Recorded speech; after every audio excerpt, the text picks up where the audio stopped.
mise en épreuve, de ne pas s'engager ou de ne pas s'ouvrir facilement sans avoir eu l'assurance que c'est bien ça. Laissez-moi vous dire ceci. Il y a un vent de séduction qui souffle dans le monde aujourd'hui et surtout en ces temps de la fin.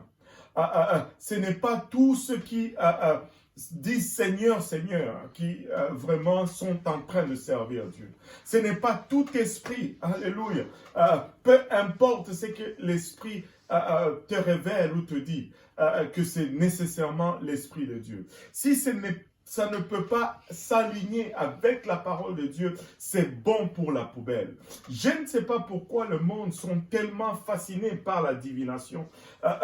Du temps qu'on nous dise quelque chose et que la chose arrive, tout le monde va sauter au plafond pour dire que c'est des dieux. Cela ne veut pas dire que c'est des dieux si la chose arrive. Le diable fait la même chose. C'est comme si vous ne lisez plus vos Bibles. Lisez vos Bibles. Regardez, Paul et Silas étaient en train de marcher sur la rue. Et la femme qui avait un esprit de divination marchait en arrière d'eux. Qu'est-ce que cette femme disait? Écoutez ces gens.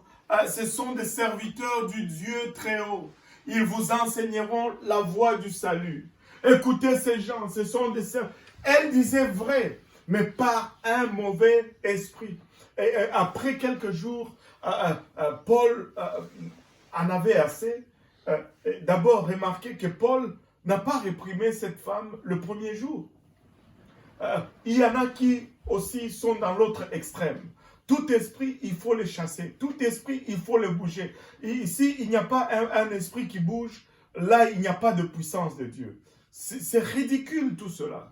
Ce n'est pas ça. Tu chasses un esprit d'un endroit, il va aller à un autre. Si la personne n'est pas enseignée, ça ne sert à rien. Demain, l'esprit va revenir et ça va être encore plus pire. Enseigne donc la personne. Enseigne donc la personne.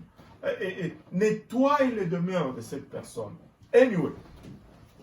C'est quelques jours après que Paul se retourne et réprime cet esprit. Et la Bible nous dit qu'elle avait un esprit de python. Bien que ce qu'elle disait était vrai.